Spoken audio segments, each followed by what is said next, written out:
ഏതിലേക്കാണ് പോകുന്നത് എന്നറിയുന്നില്ല.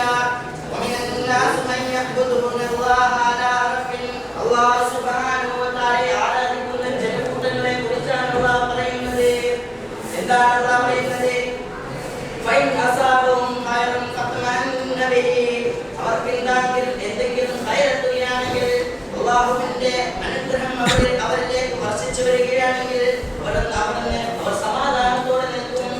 അല്ലാഹുവിനെ വിശ്വസിക്കും, അല്ലാഹുവിന്റെ റസൂലിനെ വിശ്വസിക്കും, സകലത്തിനെയും അവർ വിശ്വസിക്കും.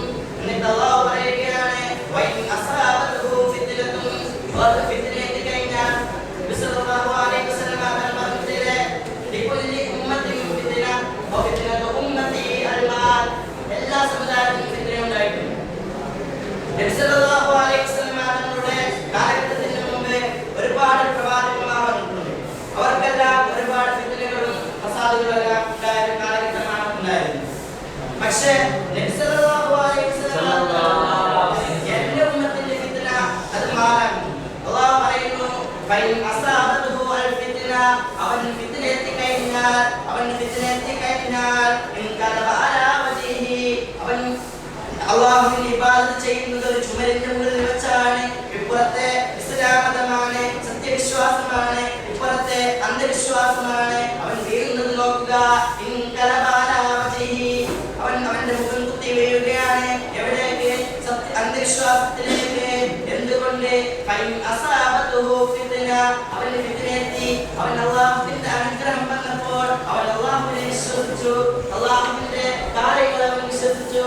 പക്ഷേ ഫൈൻ അസാബതുഹു ഫിത്ന, അവന് ഫിത്ന എത്തിയപ്പോൾ അവൻ അന്ധവിശ്വാസത്തിലേക്ക് മറഞ്ഞു കഴിഞ്ഞു. എന്നിട്ട് അല്ലാഹു പറയുന്നു, ഖസിറത് ദുനിയ വൽ ആഖിറ, അവൻ ദുനിയാവിലും ആഖിറത്തിലും പേച്ചുപോയി. അല്ലാഹുവിന്റെ വാക്കോർത്ത്, ഇന്നൽ ഇൻസാന ലഫീ ഖുസ്ർ, ജനങ്ങൾ പരാജയത്തിലാണ്, നഷ്ടത്തിലാണ്. എന്ത് പരാജയം പറഞ്ഞു തന്നില്ല അല്ലാഹ്. എന്നിട്ട് അല്ലാഹു പറയുന്നു, ദാലിക ഹുവൽ ഖുസ്റാനുൻ മുബീൻ, നിശ്ചയമായും അത് ഈ പരാജയം ഉണ്ടല്ലോ, അത് വ്യക്തമായ പരാജയമാണ്. ഈ സമുദായം ഇന്ന് നിലകൊള്ളുന്ന പരാജയമാണെന്ന് അല്ലാഹു തആല തന്നെ അവന്റെ ഖുർആനിലൂടെ നമുക്ക് വ്യക്തമായി പറഞ്ഞു തന്നിട്ടുണ്ട്. നമ്മുടെ ഈ പരാജയത്തിനുള്ള കാരണം എന്താണ്? നാം ഒരുപാട് പരാജയത്തിൽപ്പെട്ടിരിക്കുന്നു. നമ്മുടെ സമ്പത്തും നമ്മുടെ കൂട്ടുകുടുംബാദികളും നമ്മെ ഫിത്നയിൽ അകപ്പെട്ടിരിക്കുന്നു. അല്ലാഹു സുബ്ഹാനഹു വ തആലയും അവന്റെ റസൂലും നമുക്ക് ഒരുപാട് കൽപ്പനകൾ തന്നു. ആ കൽപ്പനകൾ അനുസരിക്കാതെ അല്ലാഹുവിന്റെ കൽപ്പനയെ ധിക്കരിച്ചുകൊണ്ട്, അഹങ്കരിച്ചുകൊണ്ട്, അല്ലാഹുവിന്റെ ആവശ്യമുള്ള സമയത്ത് മാത്രം പിടിച്ചുകൊണ്ട്, എന്തെങ്കിലും ബുദ്ധിമുട്ട് വരുന്ന സമയത്ത് അല്ലാഹുവിന്റെ കൽപ്പനയെ സ്വീകരിക്കുകയും, സന്തോഷമുള്ള സമയത്ത് അല്ലാഹുവിനെയും അവന്റെ റസൂലിനെയും മറന്നു ജീവിക്കുന്ന കാലഘട്ടം. അതാണ് നമ്മെ ഇത്രയും ഫിത്നയിലേക്ക് കൊണ്ടുപോകാൻ കാരണമാകുന്നത്. അല്ലാഹു പറയുന്നുണ്ട്, വൈദാ മസ്സൽ ഇൻസാന അൽദുർ, അല്ലാഹു പറയുന്നത് വൈദാ മസ്സൽ ഇൻസാന അൽദുർ, ആരെങ്കിലും ഒരു മനുഷ്യനെ ബുദ്ധിമുട്ടാൻ സംഭവിക്കുകയാണെങ്കിൽ, ഒരാൾ ബുദ്ധിമുട്ട് എത്തുകയാണെങ്കിൽ, ദാനാ ലിജംബിഹി ഖായിദൻ വ ഖായിമ, ഒരാൾ ബുദ്ധിമുട്ടെത്തുകയാണെങ്കിൽ അവന് ഉറക്കത്തിലും ഉണർവിലും കിടക്കുന്ന സമയത്തും ഇരിക്കുന്ന സമയത്തെല്ലാം അല്ലാഹുവിനോട്, എല്ലാ സമയത്തും അല്ലാഹുവിനോട് കൊണ്ട് ജീവിക്കുന്നു.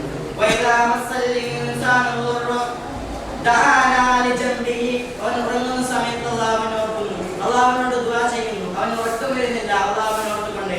ഖായിദൻ വ ഖായിമ, ഇരിക്കുന്ന സമയത്തും ഉറങ്ങുന്ന സമയത്തും നിൽക്കുന്ന സമയത്തും അല്ലാഹുവിനെ ഓർമ്മയാണ്.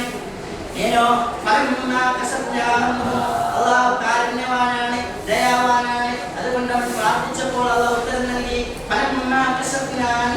അല്ലാഹു അവനെ തൊട്ട് നീക്കിയപ്പോ, അവന്റെ ബുദ്ധിമുട്ടുകൾ അല്ലാഹു അവനെ തൊട്ട് നീക്കിയ സമയത്ത്, അപ്പോൾ അവനോ ഞാൻ അല്ലാഹുവിനോട് ദുആ ചെയ്തിട്ടില്ല, എനിക്ക് എന്റെ കാരണത്താൽ തന്നെയാണ് ഈ സുഖങ്ങളൊക്കെ കിട്ടിയിരിക്കുന്നത്. അവൻ രോഗം വന്നപ്പോൾ ഉറക്കത്തിലും ഉണർവിലും നൃത്തത്തിലെല്ലാം അല്ലാഹുവിനോട് ദുആ ചെയ്യുന്നവനായിരുന്നു. പക്ഷേ അവനെ തൊട്ട് ഫിത്നയെ അല്ലാഹു സുബ്ഹാനഹു വ തആല നീക്കിയപ്പോൾ അവൻ പറയുന്നത്, ഞാൻ അല്ലാഹുവിനോട് ദുആ ചെയ്തിട്ടില്ല, അല്ലാഹുവിനോട് ഞാൻ ആവശ്യപ്പെട്ടിട്ടില്ല, ഇത് കാരണത്താലാണ് നമുക്ക് ഇത്രയും സ്ഥാനം